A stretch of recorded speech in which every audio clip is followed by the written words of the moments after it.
Je m'appelle Amélie, j'ai 10 septembre ans, et il y a encore 3 mois. Je pensais que les rêves pouvaient s'acheter avec de l'argent. Je vivais dans une petite maison en Bretagne, où les murs écaillés abritaient plus d'espoir que de meubles, et où ma mère partait avant le lever du soleil pour faire le ménage chez les autres. Tandis que mon père s'enfonçait dans les dettes qui s'accumulaient plus vite que les mauvaises herbes dans le jardin. Mon monde se résumait aux livres empruntés à la bibliothèque. À m'occuper de ma petite sœur Chloé, 10 ans, et au rêve impossible de porter un jour une blouse blanche pour sauver des vies en tant que médecin. C'est par un après-midi chaud de mars que tout a basculé. J'ai aidé Chloé avec ses devoirs quand j'ai entendu des voix inconnues dans le salon. Par la fente de la porte, j'ai aperçu un homme grand, en costume impeccable, qui parlait à mes parents avec un français hésitant, teinté d'un accent étranger. Ces mots flottaient dans l'air comme des promesses dorées, échange éducatif, opportunité unique, avenir brillant pour votre fille. Mon cœur s'est emballé. Le destin invité enfin frappé à notre porte. L'homme s'est présenté comme Rachid Assil-Noleik Mansouri, représentant d'une fondation éducative du Moyen-Orient. Il a expliqué qu'il cherchait de jeunes talents issus de familles modestes pour leur offrir des bourses d'études complètes dans des écoles internationales. Il a montré des photos de campus universitaires éblouissants, avec des laboratoires modernes et des bibliothèques qui ressemblaient à des cathédrales du savoir. « Votre fille ?»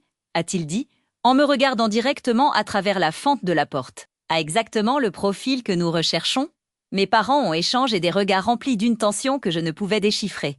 Maman a serré fort la main de papa, et j'ai vu ses larmes avant même qu'elles ne coulent. Combien de temps sera-t-elle loin? A-t-elle demandé d'une voix étranglée. 2 ans initialement, a répondu Rachid, mais avec une possibilité de prolongation pour l'université. Et, bien sûr, il y a une compensation financière pour la famille en guise de soutien durant l'absence de la jeune fille. Le chiffre qu'il a prononcé a rendu l'air de la maison plus dense, 500 000 €. Chloé m'a tiré par la manche de ma blouse, en chuchotant « Mimi, tu ne vas pas partir, n'est-ce pas ?» Je l'ai serré dans mes bras, sentant le poids d'une décision qui semblait avoir été prise avant même que je ne comprenne complètement de quoi il s'agissait. Cette nuit-là, pendant que mes parents chuchotaient dans la cuisine, je suis restée éveillée, imaginant ce que ce serait de mettre les pieds dans un vrai laboratoire, d'avoir des professeurs qui n'auraient pas besoin de donner des cours avec des morceaux de craie cassés. Les jours suivants ont passé comme un ouragan de papier, de signatures et de préparatifs. Rachid est revenu 2 fois, toujours avec plus de documents, toujours avec plus de promesses. Il parlait de la riche culture du pays qui allait m'accueillir, des opportunités de développement personnel, de la façon dont je serais une ambassadrice de la France en terre lointaine. Ma mère a emballé mes quelques vêtements avec un soin excessif, comme si chaque pli était une prière. Mon père évitait de me regarder dans les yeux, se limitant à des commentaires sur la façon dont je devrais saisir cette opportunité. La veille du départ, Chloé a refusé de quitter ma chambre. « Promets-moi de revenir vite », a-t-elle imploré, en serrant ma main avec la force de quelqu'un qui pressent les adieux trop longs. « Je te le promets. » J'ai répondu, ne sachant pas quel mensonge cruel j'étais en train de prononcer. Cette dernière nuit à la maison, allongée à côté d'elle, j'ai entendu mes parents se disputer doucement. Les mômes parvenaient fragmentés, nous n'avions pas le choix. C'est pour son avenir. Elle comprendra quand elle sera grande. Juste pour être sûr que tu continues à recevoir nos histoires, abonne-toi à la chaîne. Mets aussi un like à celle-ci et dis-moi dans les commentaires d'où dans le monde tu écoutes. J'ai essayé de déchiffrer le ton de tristesse qui ne correspondait pas au bonheur que je m'attendais à ressentir. L'aéroport a été un flou de larmes et d'embrassades précipitées.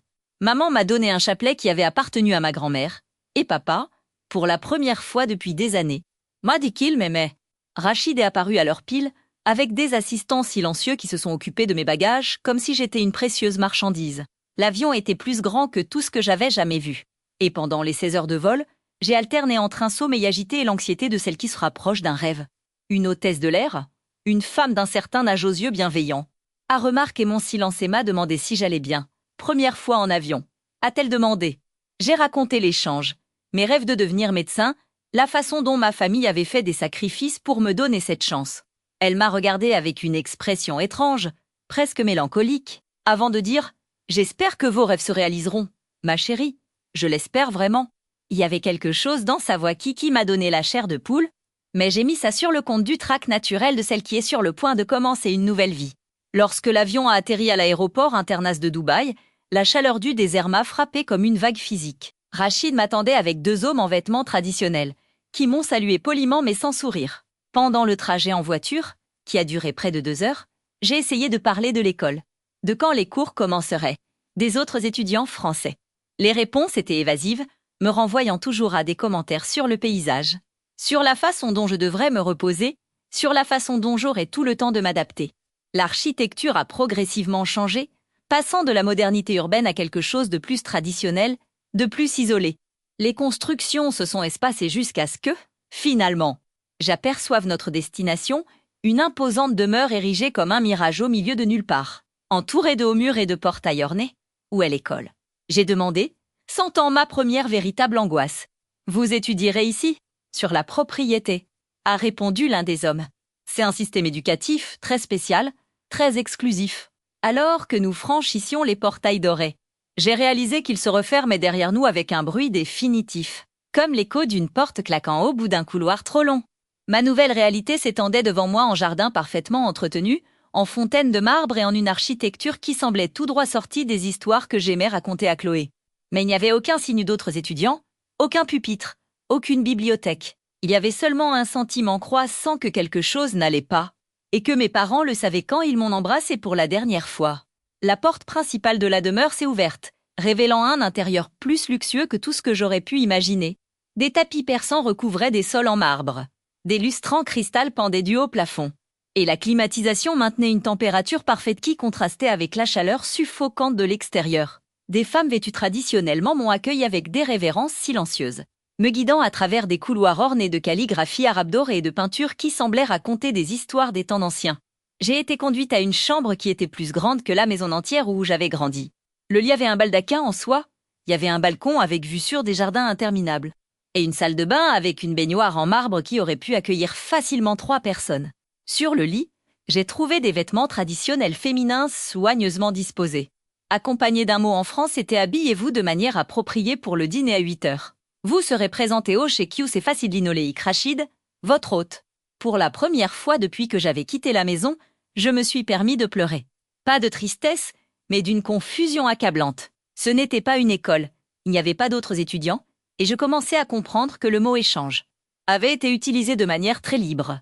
J'ai enfilé les vêtements qui m'avaient été laissés, une longue robe en tissu fin, avec de délicates broderies, et j'ai essayé de me calmer en regardant par la fenêtre. Le coucher de soleil sur le désert peignait le ciel de couleurs que je n'avais jamais vues, l'orange se fondant avec le rose et le violet, créant un spectacle qui aurait été romantique si je n'avais pas commencé à avoir peur. À 8 heures précises, l'une des femmes qui m'a fait signe de l'appeler Laïla m'a conduite à une salle à manger ornée. La table était assez longue, pour 20 personnes, mais seulement 2 places avaient été dressées. J'ai attendu debout, comme Laïla me l'a indiqué par des gestes, jusqu'à ce que j'entende des pas résonner dans le couloir de marbre. Mon cœur s'est accéléré alors que je me préparais à rencontrer l'homme qui allait contrôler mon destin pour les 2 prochaines années. Le Sheikh s'est fort réussi à entrer dans le salon avec la prestance de quelqu'un habitué à commander. Mais son expression était celle d'une véritable surprise en me voyant. Il était plus jeune que ce que j'avais imaginé, peut-être dans la trentaine, avec des yeux sombres qui semblaient porter le poids de vieilles responsabilités. Il portait des vêtements traditionnels impeccables, mais il y avait quelque chose dans sa posture qui suggérait un malaise, comme s'il ne savait pas non plus exactement quoi faire de moi. Il a fait une révérence formelle et m'a invité à m'asseoir, parlant dans un français hésitant mais correct. « Vous devez être fatigué du voyage », a-t-il dit, en servant du thé à la menthe dans des verres délicats. « J'espère que vos chambres sont à votre convenance. » J'ai remercié poliment, mais je n'ai pas pu retenir la question qui me brûlait de l'intérieur. Quand est-ce que les cours commencent? Quand vais-je rencontrer les autres étudiants français? Son expression a changé subtilement, une ombre de confusion traversant son visage. D'autres étudiants, a-t-il répété lentement. Je crains qu'il y ait un malentendu. Vous n'êtes pas ici pour étudier avec d'autres élèves.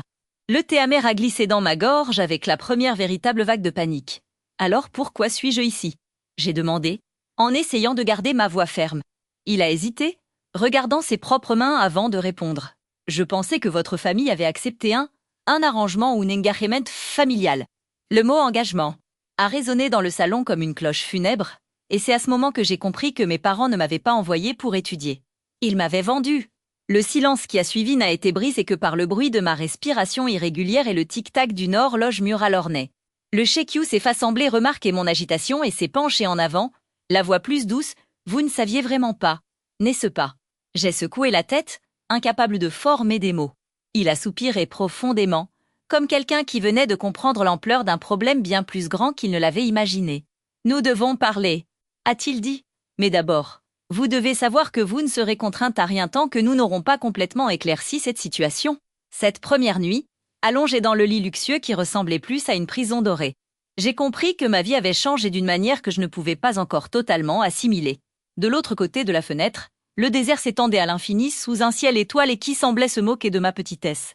Des milliers de kilomètres me séparaient de la maison, de Chloé, de tout ce que je connaissais.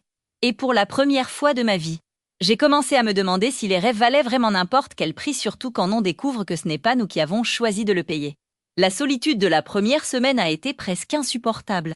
J'errais dans la demeure comme un fantôme, explorant des pièces vides, des bibliothèques en arabe que je ne pouvais pas lire, et des jardins où seul le vent me tenait compagnie. Laïla, la femme qui m'avait accueillie, était ma seule source de communication limitée. Elle parlait quelques mots de France et communiquait, principalement par des gestes et des expressions faciales que j'ai progressivement appris à interpréter. Est-elle qui m'apportait mes repas, qui s'occupait de mes vêtements, et qui, j'ai fini par le remarquer, était la seule personne dans cette maison à me regarder avec quelque chose qui ressemblait à de la compassion. J'ai essayé d'utiliser le téléphone de la chambre plusieurs fois, mais j'ai découvert qu'il ne servait qu'aux appels internes. Quand j'ai demandé à utiliser un téléphone pour appeler la France, on m'a poliment dit de parler d'abord au chèque. Les tentatives de sortir de la propriété étaient également frustrées par des portails verrouillés des gardes, qui souriaient poliment tout en me faisant signe de rentrer. Ce n'était pas une prison au sens traditionnel, personne me criait dessus. Personne me menaçait, mais les barrières étaient claires et infranchissables. Pendant ces jours d'exploration silencieuse, j'ai appris la routine de la maison. Le Cheikh Youssef partait tôt le matin et revenait en fin d'après-midi, toujours avec une expression sérieuse et des papiers à la main. D'autres personnes allaient et venaient, des hommes en costume qui parlaient en arabe rapide, des femmes plus âgées qui semblaient être des parents éloignés, et de temps en temps une silhouette que j'ai reconnue comme étant Rachid, l'homme qui m'avait amené de France. Chaque fois qu'il apparaissait, les conversations devenaient plus intenses, les voix plus basses. C'est par un après-midi particulièrement chaud, quand la climatisation était tombée en panne et que j'essayais de trouver un peu de fraîcheur dans le jardin, que Laïla s'est approchée de moi avec une expression différente. Elle s'est assise à côté de moi sur la fontaine de marbre, a regardé autour d'elle pour s'assurer que nous étions seuls. Et alors fait quelque chose d'inattendu, elle a parlé en français clair, bien qu'avec un accent prononcé. « Vous avez une fille ?» a-t-elle demandé. J'ai secoué la tête, confuse. « Une petite sœur ?» J'ai répondu. Elle a acquiescé tristement. « J'avais une fille, 16 ans. Elle est venue ici il y a 5 ans. Mon cœur s'est glacé. Où est-elle maintenant ?» J'ai demandé, bien qu'une partie de moi savait déjà que je ne voulais pas entendre la réponse. Laïla a regardé l'horizon, où le soleil commençait à se coucher, peignant le désert de teintes dorées. Elle est morte la 2e année. Elle n'a pas pu s'adapter. Les mots sont sortis d'elle comme des pierres lourdes, portant des années de douleur contenues. C'est pour ça que je reste ici, pour m'occuper des filles qui arrivent, pour être une mère quand elles en ont besoin. À ce moment, j'ai compris que je n'étais pas la première et que je ne serais pas la dernière. Combien sont déjà venus? J'ai demandé. Bien que ma voix ne soit qu'un murmure, beaucoup. A-t-elle répondu? Certaines adaptent, SW marint, restent. D'autres, non. Je n'ai pas eu besoin de demander ce qui arrivait à celles qui ne s'adaptaient pas. La tristesse dans les yeux de Laïla racontait toute l'histoire. Mais vous, a-t-elle continué en prenant ma main, vous êtes différente. Le Cheikh Youssef l'a aussi remarqué. Il est confus. Il se pose des questions qu'il s'est jamais posées avant. Cette conversation a tout changé. J'avais enfin quelqu'un qui comprenait ma situation. Quelqu'un qui pourrait m'aider à naviguer dans ce monde étrange où j'avais été déposée. Laïla est devenue mon enseignante informelle, m'apprenant la culture locale, les attentes. Comment survivre sans perdre complètement mon identité? Mais plus important encore, elle est devenue mon alliée. La seule personne dans cette maison qui voyait en moi une fille perdue au lieu d'une acquisition. Les conversations avec le Cheikh Youssef ont commencé à avoir lieu plus fréquemment après la première semaine. Il semblait sincèrement perturbé par la situation, me posant des questions sur ma famille, sur ce qui m'avait été dit exactement avant que je ne vienne. Je lui ai parlé de mes rêves de devenir médecin, des livres que j'empruntais à la bibliothèque, de la façon dont je m'occupais de Chloé pendant que mes parents travaillaient. Il m'écoutait avec une attention croissante, posant parfois des questions qui révélaient sa surprise face à mon éducation et mes intérêts. « Vous pensiez vraiment que vous viendriez étudier ?» a-t-il dit lors d'une de ces conversations, plus comme une constatation que comme une question. Mes parents m'ont dit que c'était un échange. J'ai répondu que j'aurais l'opportunité d'être médecin, que vous aviez choisi notre famille parce que vous voyiez du potentiel en moi. Il a secoué lentement la tête. Ce qui m'a été rapporté était très différent. On m'a dit que votre famille traversait des difficultés financières extrêmes et que vous aviez accepté un arrangement matrimonial en échange d'un soutien financier. Le mot matrimonial m'a frappé comme un coup de poing dans l'estomac. Un mariage. J'ai réussi à dire. Il a acquiescé gravement. C'était mon interprétation. Oui. Mais maintenant, je réalise qu'il y a eu des irrégularités dans le processus. Vous n'étiez manifestement pas au courant des termes réels. Nous sommes restés silencieux pendant un long moment, tous les deux en train de digérer l'énormité du mensonge qui avait amené nos vies à ce point d'intersection. Que va-t-il se passer maintenant? J'ai demandé, surprise par la fermeté de ma propre voix. Le cheikh Youssef s'est levé, marchant vers la fenêtre qui donnait sur le jardin. Maintenant, a-t-il dit, je dois découvrir exactement comment cela est arrivé et ce qui peut être fait pour corriger cela. Il y avait quelque chose dans son ton qui m'a donné de l'espoir pour la première fois depuis mon arrivée. Vous n'êtes pas une prisonnière ici, a-t-il continué.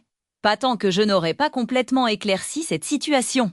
Cette nuit-là, pour la première fois en une semaine, j'ai réussi à dormir profondément. Non pas parce que mes problèmes avaient été résolus, mais parce que j'avais enfin le sentiment que quelqu'un en position de pouvoir était de mon côté. Laïla m'avait dit que le cheikh Youssef était connu pour son intégrité, qu'il était différent de beaucoup d'autres hommes dans une position similaire. Il a perdu sa femme il y a 3 ans. A-t-elle chuchoté en me brossant les cheveux avant de me coucher. Depuis, il s'interroge sur beaucoup de traditions. Peut-être qu'Allah vous a amené ici pour qu'il prenne encore plus conscience des choses. Les jours suivants ont apporté des changements subtils mais perceptibles dans l'atmosphère de la maison. Le cheikh Youssef a annulé plusieurs réunions pour passer plus de temps à me parler, voulant comprendre non seulement ma situation, mais qui j'étais en tant que personne. Il a découvert ma passion pour les études, ma préoccupation constante pour Chloé, ma détermination à faire quelque chose de significatif de ma vie. En retour, il a commencé à me raconter sa propre lutte avec les attentes culturelles, sur la façon dont la mort de sa femme l'avait amené à remettre en question de nombreuses traditions qu'il acceptait sans y penser auparavant. Rachid est réapparu la 2e semaine, amenant avec lui d'autres hommes en costume et une énergie très différente de la fois précédente. Les voix venant du bureau du cheikh Youssef étaient plus fortes, plus tendues. Bien que je ne comprenne pas les mots en arabe, le ton était clairement à la confrontation. Laïla m'a trouvé cachée près de la porte, essayant de comprendre ce qui se passait, et m'a gentiment éloignée. Le cheikh se bat pour vous, a-t-elle chuchoté. Il remet en question l'accord. Il exige des détails qui ne lui ont pas été donnés auparavant. Plus tard dans la journée, le cheikh Youssef est venu me voir avec une expression sombre. « J'ai besoin que vous me racontiez exactement comment tout s'est passé », a-t-il dit. Chaque détail, chaque conversation, chaque promesse qui a été faite. J'ai passé les 2 heures suivantes à tout raconter, l'arrivée de Rachid, les promesses d'éducation, l'argent mentionné, les réactions de mes parents, la hâte avec laquelle tout a été organisé. Il a pris des notes, m'interrompant de temps en temps pour demander des éclaircissements. Quand j'ai terminé, il est resté silencieux pendant un long moment. « Votre famille croit-elle vraiment que c'était un programme éducatif » a-t-il demandé finalement. Ma mère oui, c'est sûr. J'ai répondu pour mon père. Maintenant, je ne suis plus si sûre. Il évitait de me regarder les derniers jours. Le cheikh Youssef a acquiescé lentement. Ce qu'on m'a rapporté, c'est que votre famille était désespérée financièrement et a consciemment accepté de vous envoyer comme paiement d'une dette. En fait, le mot dette a résonné dans la pièce, portant le poids de la trahison que j'essayais encore de totalement assimiler. Ils m'ont vendu. J'ai dit, plus pour moi-même que pour lui. Apparemment, oui, a-t-il répondu doucement. Mais même s'ils l'ont fait consciemment, ce qui n'est pas clair. Vous êtes mineur et vous ne pouvez pas être considéré comme faisant partie d'un accord commercial. Il y a des lois, même ici. C'est à ce moment que j'ai commencé à voir le cheikh Youssef non pas comme mon ravisseur, mais comme quelqu'un qui avait également été trompé, manipulé par les mêmes hommes qui avaient menti à ma famille. Il avait payé une somme considérable en croyant en une version des faits qui ne correspondait tout simplement pas à la réalité. « Allez-vous me renvoyer ?» j'ai demandé, surprise de sentir une pointe d'anxiété à cette possibilité. Ce n'était pas que je voulais rester, mais rentrer signifierait affronter la trahison de mes parents. Signifierait accepter que ma famille avait pris une décision irréversible sur mon avenir sans mon consentement. Je ne sais pas encore, a-t-il répondu honnêtement. D'abord, je dois découvrir l'étendue des mensonges qu'on nous a racontés. Ensuite, nous devrons décider ensemble quel est le meilleur chemin. Le mot ensemble m'a surprise. En 2 semaines, il était passé d'une figure menaçante à quelqu'un qui me consultait sur des décisions qui affecteraient mon propre avenir. C'était un concept tellement étrange à voir une voix active dans ma propre vie, que j'ai eu besoin d'un moment pour le traiter complètement. Cet après-midi-là, alors que je me promenais dans les jardins avec Laïla, elle m'a raconté plus de choses sur le cheikh Youssef. Il était très traditionnaliste avant que sa femme ne meure, a-t-elle expliqué. Il acceptait les arrangements des anciens, suivait les coutumes sans poser de questions. Mais Amara, sa femme, était instruite, elle avait des opinions fortes. Elle lui a appris à voir les femmes différemment. Quand elle est morte d'un cancer, il s'est reproché de ne pas avoir remarqué les symptômes plus tôt, de ne pas lui avoir donné accès aux meilleurs médecins dès le début. Cette information a fait tilt dans mon esprit. Elle voulait être médecin aussi. J'ai demandé. Laïla a secoué la tête. Non, mais elle pensait que les femmes devraient avoir accès à l'éducation. À la médecine, au choix.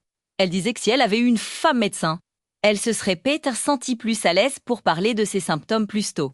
Soudain, j'ai compris pourquoi mes rêves de médecine avaient touché quelque chose chez le cheikh Youssef. Pourquoi il semblait si intéressé par mes ambitions académiques.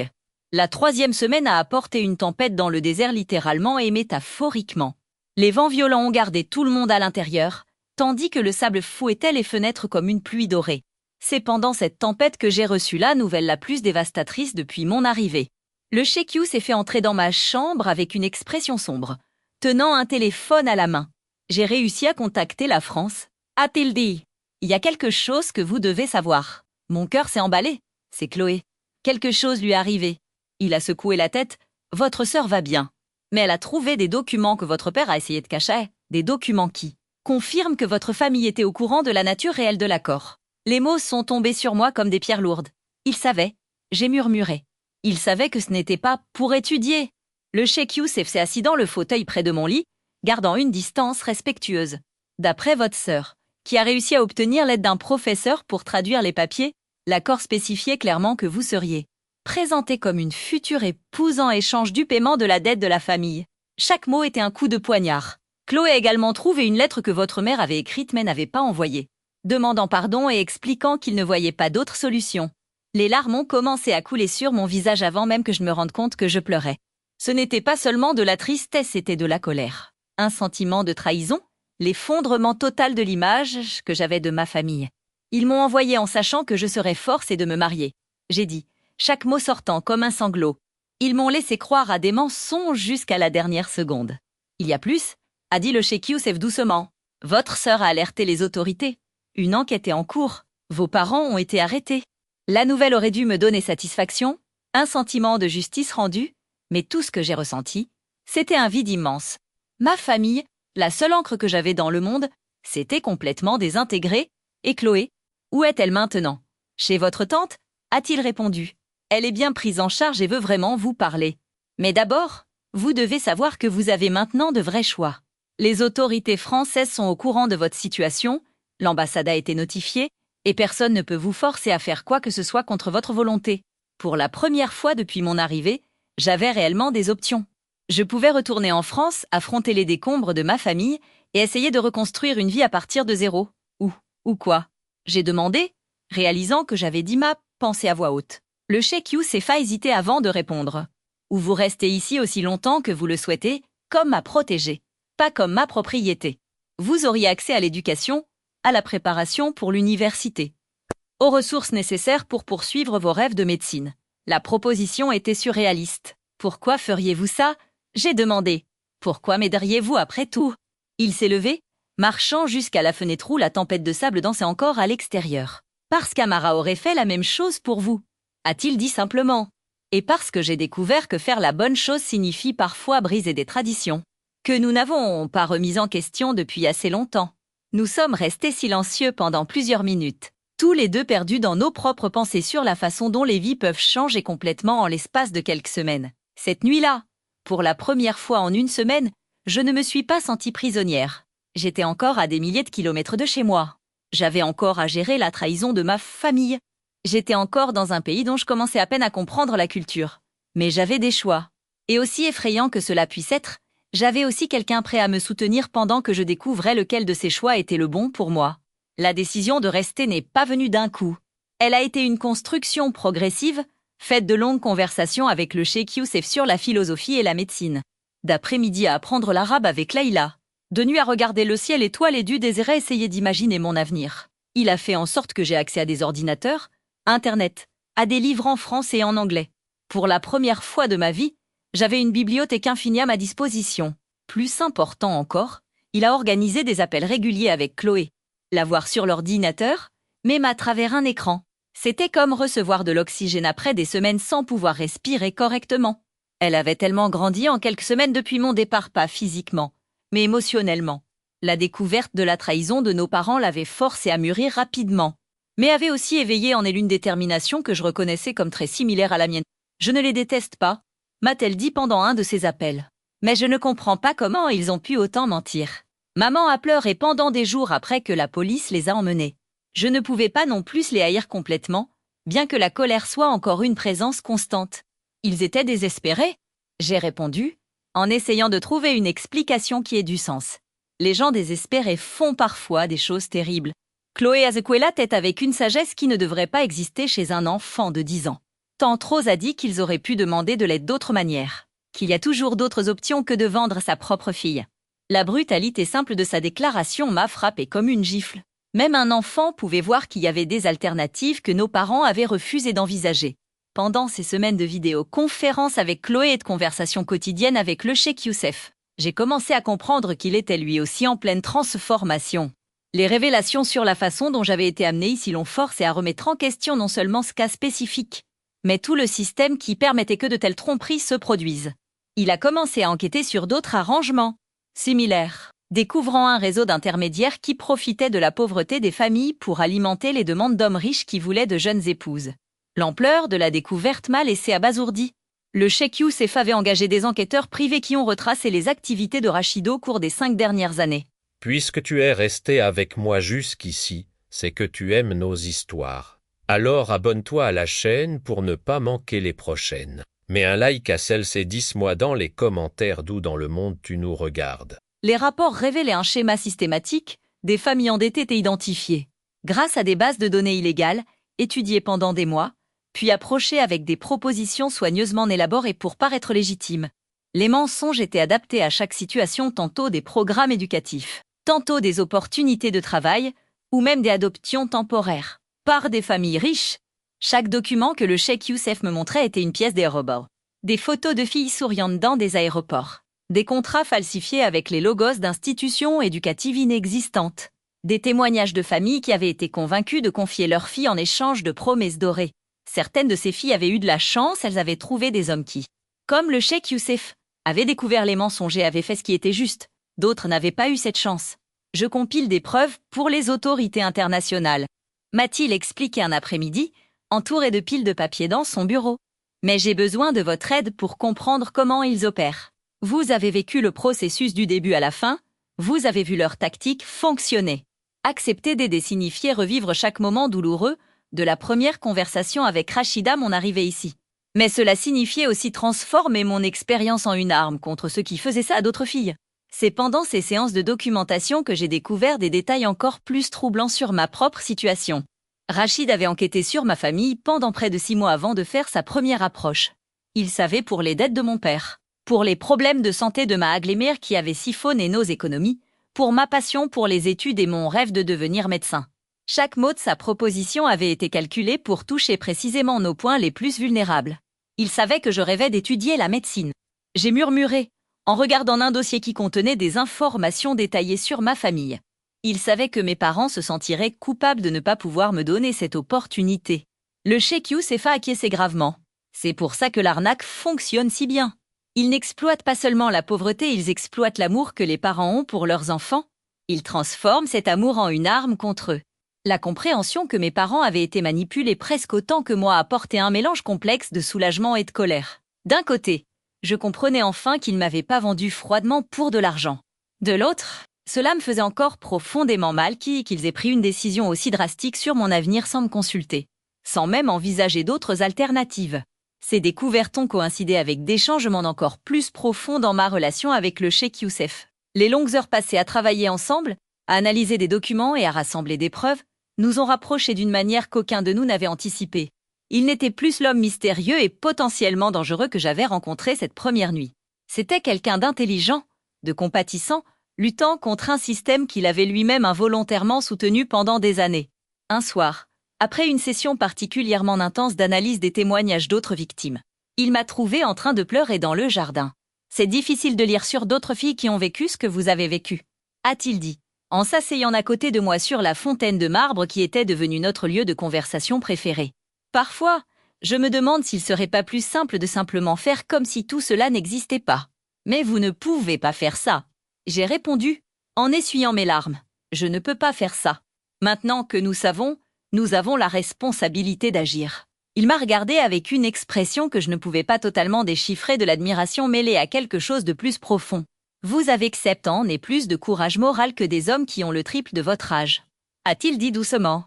Amara vous aurait adoré. C'était la première fois qu'il mentionnait sa défunte épouse de manière si intime. Et j'ai réalisé que j'étais devenue une partie de son chemin de guérison autant qu'il était devenu une partie de mon chemin de survie. Parlez-moi d'elle. J'ai demandé.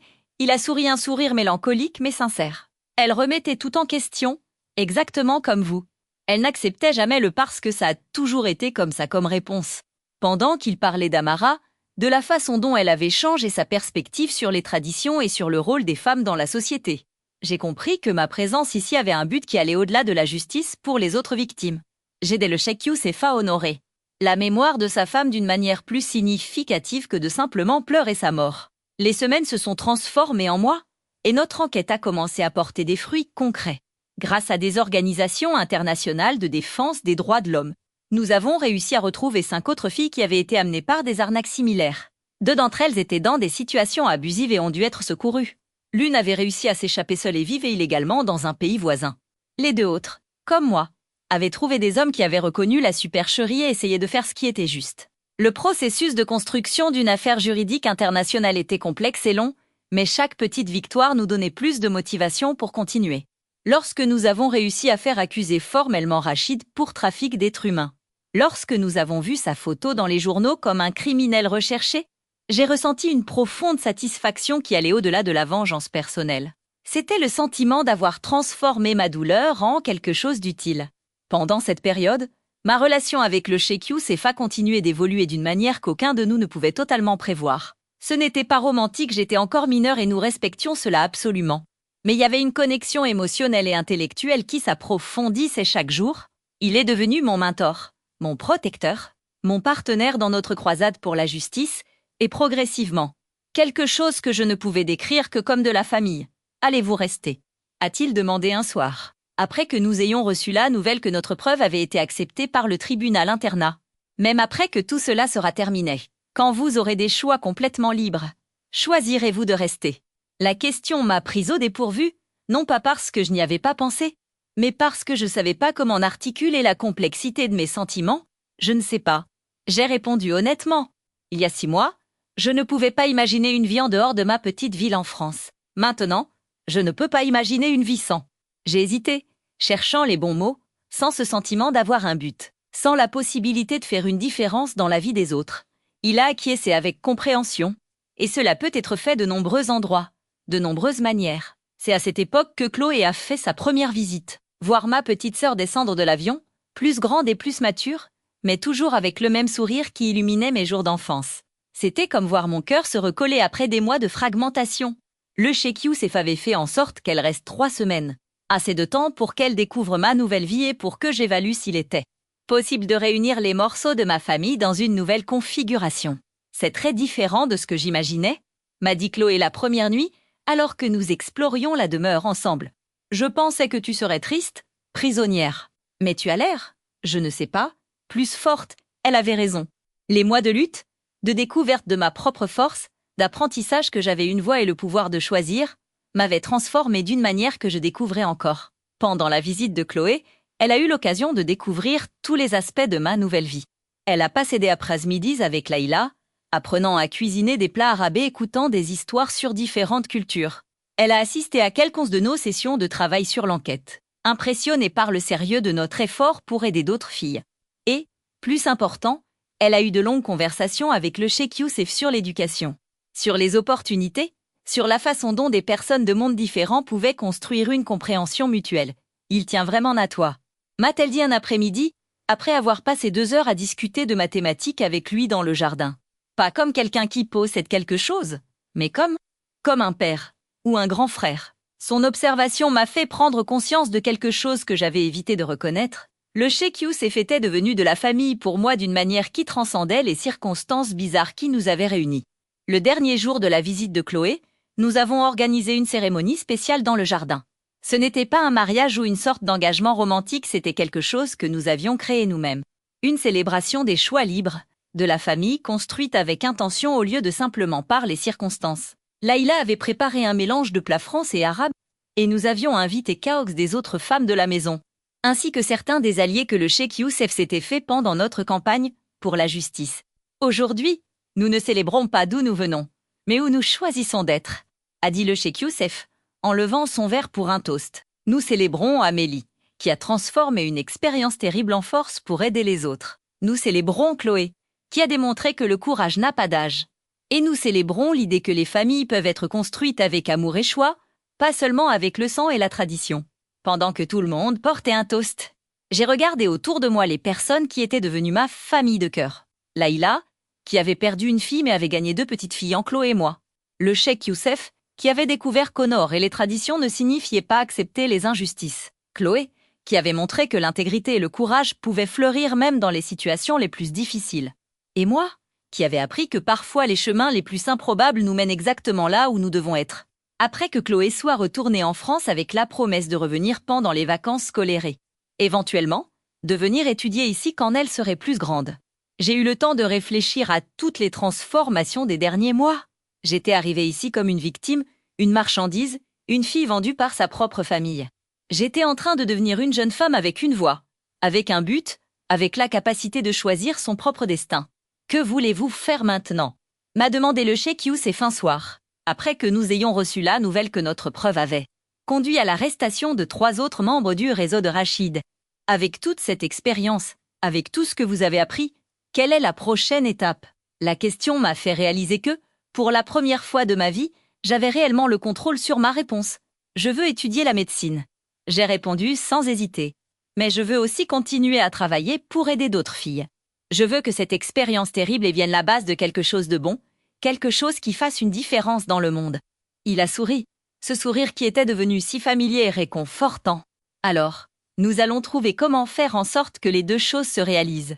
Les mois suivants ont été consacrés à la planification et à la préparation.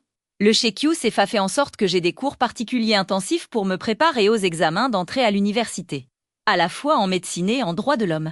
Nous avons également créé une petite fondation, financée discrètement par lui, dédiée à l'identification et à l'aide aux victimes de trafic d'êtres humains déguisés en opportunités éducatives. Pendant cette période, notre relation a continué d'évoluer. Mais toujours dans les limites appropriées à nos âges et à nos circonstances, il est devenu mon mentor, mon protecteur, mon partenaire dans notre mission partagée. Et progressivement, à mesure que je me rapprochais de la majorité, que je gagnais en indépendance et en confiance. Quelque chose que nous reconnaissions tous les 2 comme étant le début de quelque chose de plus profond. Mais que nous savions que nous ne pourrions explorer que lorsque je serais plus grande. Que j'aurais eu la chance de découvrir qui j'étais vraiment en dehors des circonstances qui nous avaient unis. Il n'y a pas d'urgence, m'a-t-il dit lors d'une conversation sur l'avenir. Vous avez toute une vie devant vous pour découvrir ce que vous voulez, qui vous voulez être, comment vous voulez vivre. Et peu importe où ces découvertes vous mènent, vous aurez toujours une maison ici, une famille ici, du soutien ici. C'était cette liberté, l'absence totale de pression ou d'attente qui, paradoxalement, me donnait envie de rester, de construire quelque chose ici.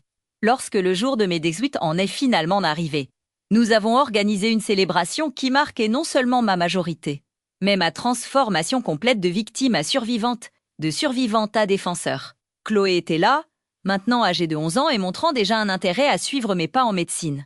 Mes parents, qui avaient été libérés de prison après avoir pleinement coopéré avec les enquêtes. On envoyait une lettre demandant pardon et exprimant leur fierté pour la femme que j'étais devenue, même s'ils ne pouvaient pas s'en attribuer le mérite. Il y a 1 an, j'étais une fille effrayée qui avait été vendue par sa propre famille.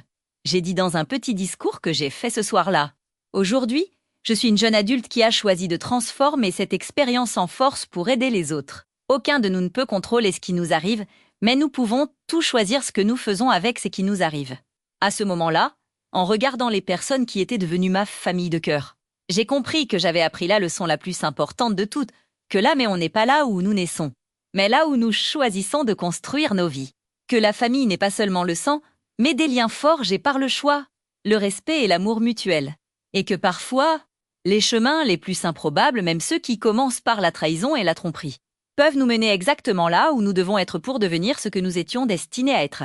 Ceci est mon histoire, non pas celle d'une victime qui a été sauvée, mais d'une jeune femme qui a découvert qu'elle avait le pouvoir de se sauver elle-même et, ce faisant, a trouvé un moyen d'aider à en sauver d'autres. C'est l'histoire de la façon dont les traditions peuvent être honorées sans perpétuer les injustices, de la façon dont le véritable amour peut grandir sur les sols les plus improbables, et de la façon dont les familles les plus authentiques sont celles que nous construisons avec intention, choix et le courage de briser les cycles qui ne nous servent plus.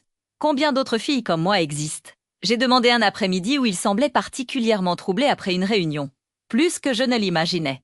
A-t-il répondu, la voix lourde de sens, et moins que nous craignons d'en trouver si nous continuons d'enquêter. Il avait découvert que Rachid ne travaillait pas seul, il faisait partie d'une organisation qui opérait dans plusieurs pays d'Europe, utilisant toujours la même stratégie, promettre l'éducation et les opportunités pour masquer des transactions humaines. C'est alors qu'il m'a fait une proposition qui allait tout changer. Voudriez-vous m'aider à démanteler ce réseau? La question m'a prise complètement au dépourvu. Comment pourrais-je aider? J'ai demandé. Vous connaissez leur tactique de première main? A-t-il expliqué. Vous savez comment ils ont convaincu votre famille? Quels mensonges ils ont racontés? Quels documents ils ont falsifiés? Votre témoignage pourrait être crucial pour identifier d'autres victimes et pour construire une affaire juridique contre eux. L'idée de transformer mon expérience traumatisante en une arme contre ceux qui faisaient ça. D'autres filles m'a rempli d'une détermination que je ne savais pas que je possédais. Mais cela signifie que d'autres personnes connaîtront mon histoire. J'ai dit, pensant à l'exposition que cela impliquerait. Oui, a-t-il acquiescé? Mais cela signifie aussi que d'autres filles comme vous n'auront peut-être pas à traverser ce que vous avez traversé.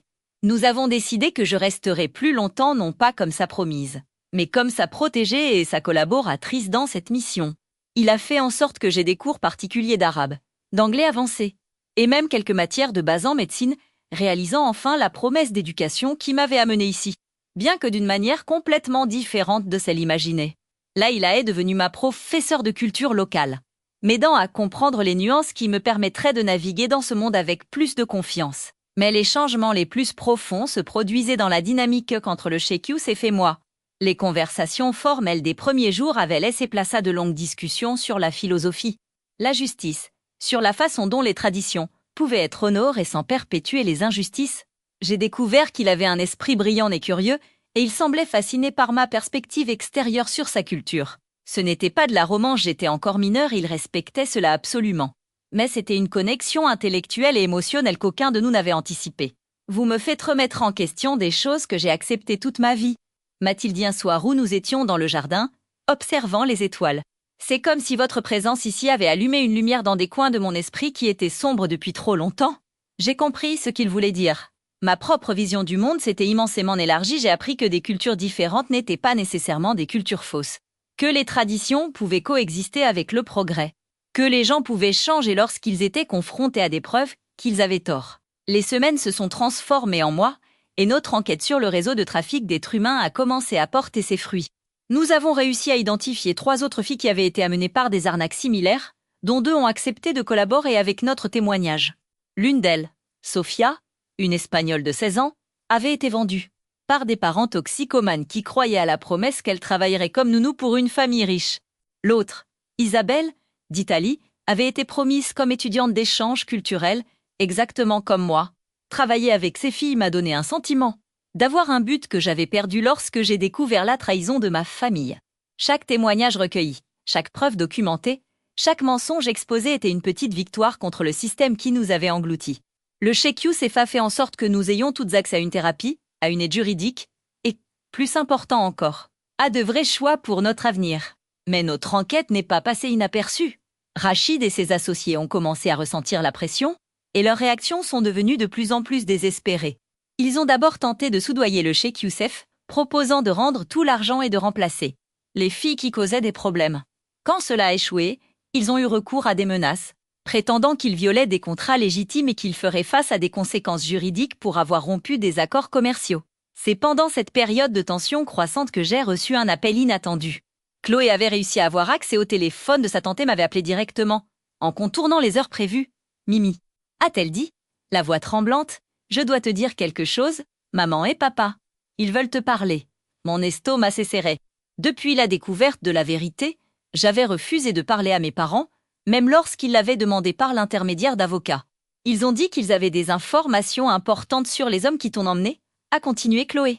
Des choses qui pourraient aider dans l'enquête. La possibilité d'obtenir des preuves supplémentaires contre Rachid était tentante, mais l'idée de confronter mes parents à nouveau m'effrayait. Le cheikh Youssef, qui était présent pendant l'appel, a pris doucement le téléphone. « Chloé, c'est Youssef. Nous allons réfléchir à la manière de faire cela en toute sécurité pour votre sœur ? D'accord. » Il a organisé la conversation en présence d'avocats, en France et ici, s'assurant que toute information fournie par mes parents soit dûment documentée et que je sois protégée légalement. Le jour de la vidéoconférence a été l'un des plus difficiles de ma vie. Voir mes parents à l'écran, plus âgés et manifestement tourmentés par ce qu'ils avaient fait, a ravivé toute la douleur et la confusion des premiers jours. « Amélie » a dit ma mère, commençant à pleurer avant même de pouvoir former une phrase complète. « Pardon, ma fille, pardon pour tout. » Mon père était plus contrôlé, mais ses yeux évitaient la caméra. « Nous pensions vraiment que tu allais être éduqué, » a-t-il dit. Rachid nous a montré des documents, des photos d'école.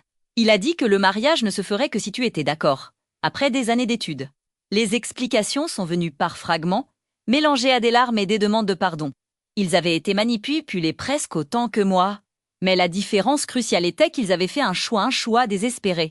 Mais un choix tout de même de faire confiance à des étrangers avec l'avenir de leur propre fille.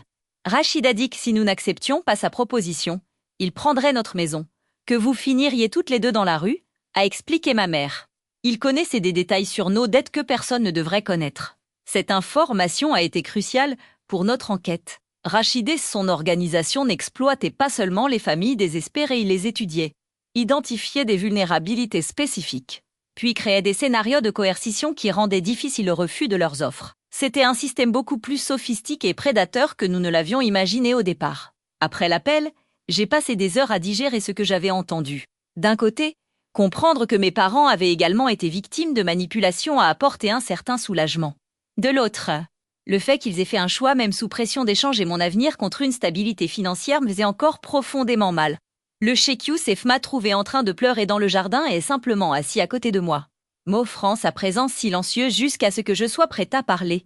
Ils sont aussi des victimes, j'ai dit finalement. Mais cela n'efface pas ce qu'ils m'ont fait, il a acquiescé. Le pardon ne signifie pas l'oubli, a-t-il dit. Cela signifie choisir de ne pas laisser la douleur contrôler vos décisions futures. Ces mots ont résonné en moi pendant des jours. Je commençais à comprendre que pardonner à mes parents serait plus pour moi que pour eux, ce serait une façon de me libérer du poids de la colère que je portais. Les informations fournies par mes parents, combinées à notre propre travail d'enquête, nous ont donné suffisamment de matériel pour construire une affaire solide contre le réseau de Rachid. Le cheikh Youssef avait contacté les autorités internationales, les organisations de défense des droits de l'homme et même des journalistes des Invasion. L'histoire était sur le point de devenir publique, et avec elle, notre espoir de sauver d'autres filles. Mais la publicité signifiait aussi l'exposition, et je savais que ma vie ne serait plus jamais privée de la même manière. « Êtes-vous sûr de vouloir faire ça ?» a demandé le cheikh Youssef la veille de la première interview avec des journalistes. « Une fois que votre histoire sera publique, il n'y aura pas de retour en arrière possible. » Je l'ai regardé, cet homme qui était passé de ravisseur potentiel à protecteur et, progressivement, à quelque chose que je ne pouvais pas encore totalement définir, je suis sûre. J'ai répondu. Si mon histoire peut sauver d'autres filles de vivre ce que j'ai vécu, alors ça en vaut la peine. Il a souri un sourire sincère qui transformait complètement son visage. Amara serait fière de vous, a-t-il dit. C'était la première fois qu'il mentionnait sa défunte épouse comme si elle était encore une présence active dans sa vie, et j'ai réalisé que, d'une certaine manière, ma présence ici l'avait aidé à honorer sa mémoire d'une façon que le simple fait de faire ce qui était traditionnellement attendu ne pouvait pas faire. L'interview a été diffusée un mardi matin, et à la fin de la journée, notre histoire s'était répandue dans des dizaines de pays. Mon téléphone n'arrêtait pas de sonner avec des appels d'organisations de défense des droits de l'homme, d'autres victimes voulant partager leurs histoires, et même d'universités offrant des bourses d'études. Le monde, j'ai découvert, était rempli de gens prêts à aider quand ils savaient que l'aide était nécessaire. Mais la réaction la plus importante est venue de Chloé. Elle m'a appelée en pleurant, mais cette fois c'était des larmes de fierté. « Tu es la personne la plus courageuse que je connaisse », a-t-elle dit. Et un jour, je serai aussi médecin pour pouvoir aider les gens comme tu as aidé ces filles. À ce moment-là, j'ai su que j'avais pris la bonne décision. Peu importe ce qui se passerait à partir de là, j'avais transformé mon expérience de victime en une force de changement. Dans les semaines qui ont suivi la publication de notre histoire, Rachid et plusieurs de ses associés ont été arrêtés lors d'opérations coordonnées dans plusieurs pays. D'autres filles ont été retrouvées et libérées. Des familles ont été réunies. Et une brèche significative a été ouverte dans le réseau de trafic d'êtres humains qui opérait en utilisant l'éducation comme façade.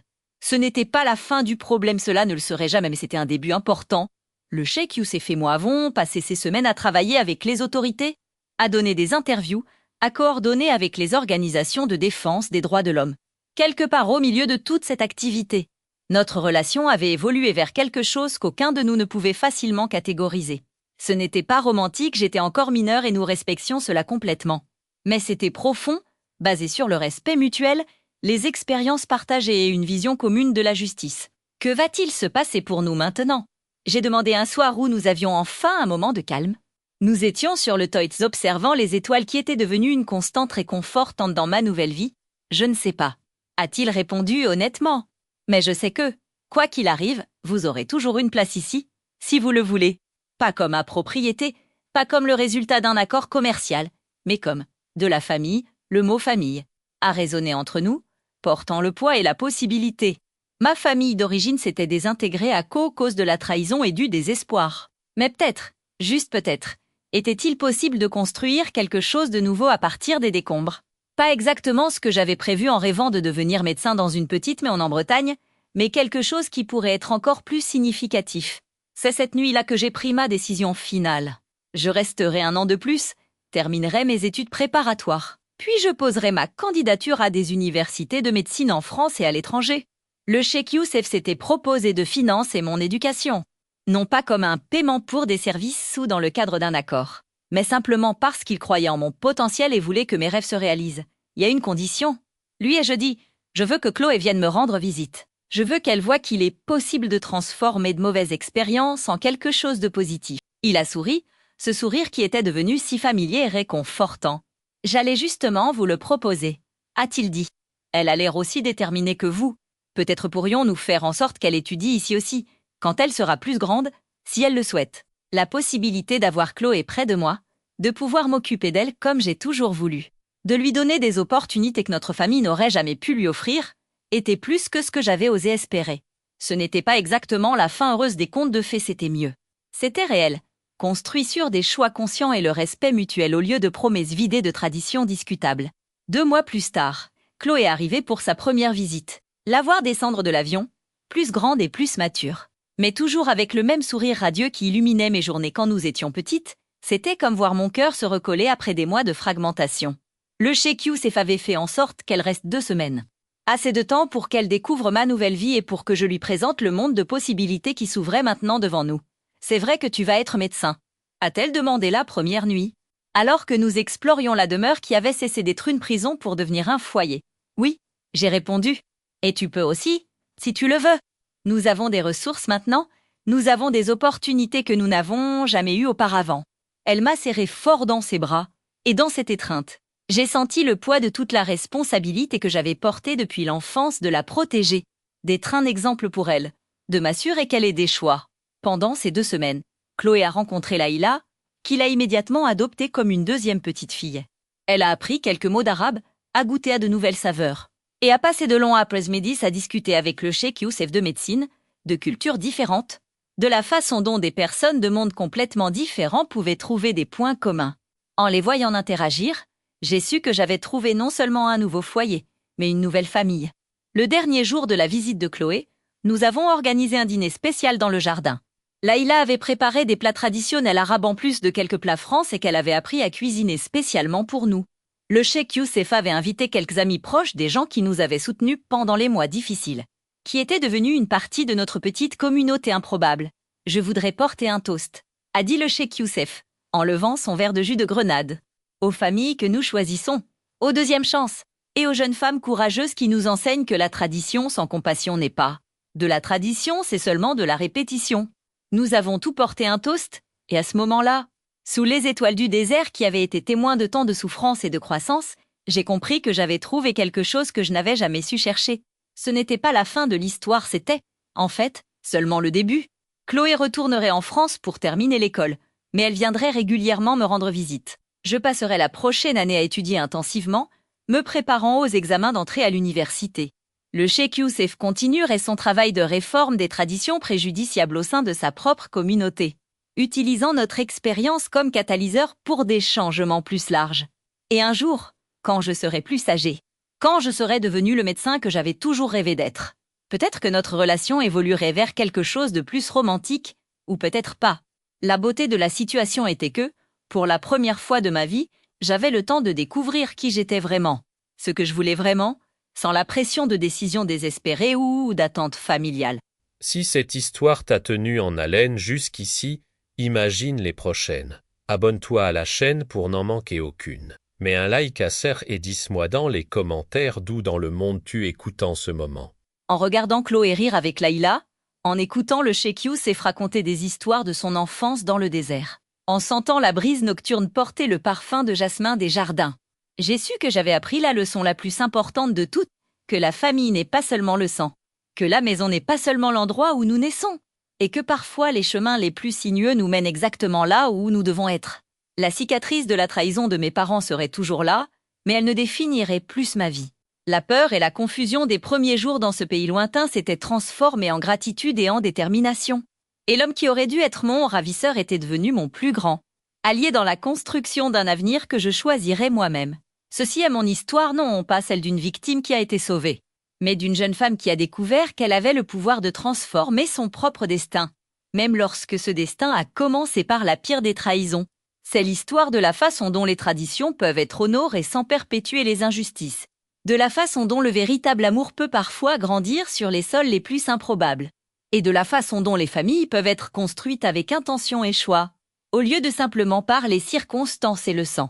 Et tandis que les étoiles continuent de briller sur le désert, illuminant un avenir plein de possibilités que j'ai enfin le pouvoir de choisir. Je sais que notre histoire, la mienne, celle du Cheikh Youssef, de Chloé, de Laïla et de toutes les filles que nous avons aidées à sauver n'est que le début de quelque chose de bien plus grand. Quelque chose qui honore le passé sans s'y soumettre, qui embrasse les traditions sans en devenir prisonnier, et qui prouve que parfois, les fins les plus improbables sont les plus vraies de toutes.